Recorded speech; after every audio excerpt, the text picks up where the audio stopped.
Grab your phone and fire up the Facebook app, assuming that you're a Facebook user, but of course you are. Go to Settings, Account Settings, Ads, Advertisers you've interacted with, and then check out the section called Advertisers who uploaded a contact list with your info. If you're like me, and pretty much everyone in the PopSci office, clicking See All reveals a long list of hundreds of advertisers, some of which are familiar and some of which are downright puzzling. You can thank the data providers for this mess. Mark Zuckerberg spent roughly 11 hours this week testifying in front of congressional committees about Facebook and the way it handles user data, among other things. One thing that got very little attention was the concept of data brokers, middleman businesses that collect consumer information and sell it to companies. Facebook stopped using them just last month. However, that long string of companies, personalities, and alternative rock bands, my roster is 429 items long, is a result of Facebook's old program. At the end of last month, after the Cambridge Analytica scandal broke, but before Mark Zuckerberg's marathon testimony in front of Congress, Facebook announced that it was ending a program called Partner Categories, canceling a long-standing relationship between the social network and data brokers. The change was announced in a short statement, but it has big implications for your personal information and the agencies that collect and sell it. The ability to target advertising is what makes Facebook its money, roughly $40 billion last year. The better the network is able to target users with relevant advertising, the more money it can make. And while you provide lots of user information to Facebook, advertisers typically want even more. Companies who want to sell you things can collect your data through various channels, like convincing you to sign up for regular newsletters, rewards programs, or take surveys when you're in a store. That isn't always enough, though, and that's where data brokers come in. Facebook calls on brokers like Acxiom, Epsilon, and TransUnion. Zuck also refers to these partners as data providers to act as a conduit between Facebook and individual advertisers looking to reach targeted audiences. Here's an example Facebook offers. Imagine you're a car dealer and you want to target people who might buy a car. You go to a data provider like Acxiom, who can analyze the vast amounts of personal data it has at its disposal to try and figure out which people might fit that criterion. Then, that list gets uploaded to Facebook, who can target the matching users as well as others like them. So, in this case, Facebook did not actually sell your data, which was one of Zuckerberg's most common talking points during the recent congressional testimony. However, bought and sold information is part of the equation. As part of Facebook's deal with these data providers, which it says it will end in the next 6 months, you can see when a targeted ad hits your stream as a result of one of these deals. You can dig your way to the "Why am I seeing this?" option on every Facebook ad, and it will disclose which data provider put your personal info into the mix for that specific placement.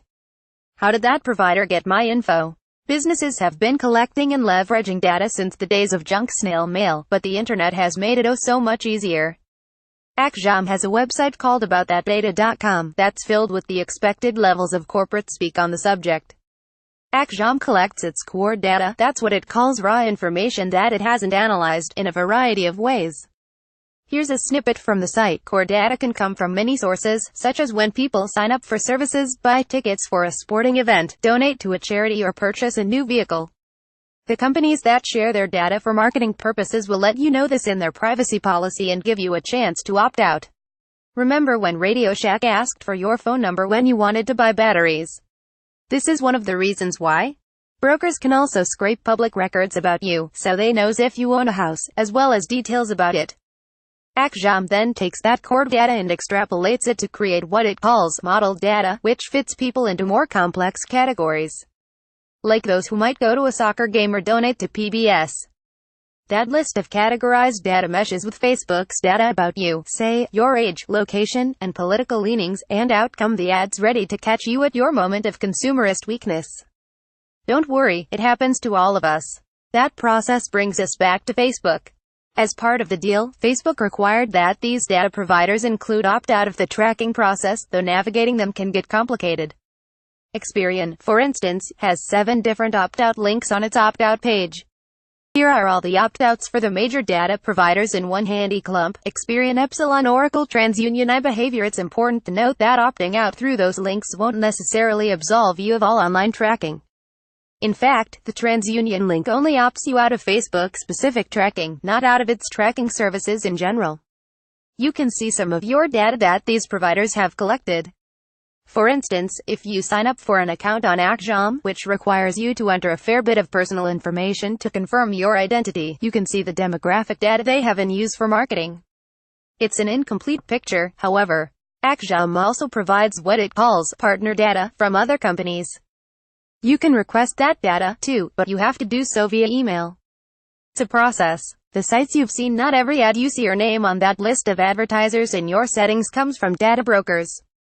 Some will say that they show up because you have used their app or gone to their website in the past. In those cases, Facebook can actually see that you have visited a site if it's using a Facebook like button, or the Facebook tracking tool called a pixel, which doesn't actually show up on the page but helps the service track where you have been on the web. So, while I've never given Mount Snow my information, I have visited their website, which landed them in my feed as a targeted ad. Data broker life after Facebook. As stated above, this program is going away as part of Facebook's sweeping security reform, but it doesn't mean these data brokers are going away. It will hurt them, however. Acxiom has reportedly said it could drop its 2019 fiscal revenue by up to $25 million. There's still plenty of data collection going on, however. A 2014 FTC study showed the extent of it.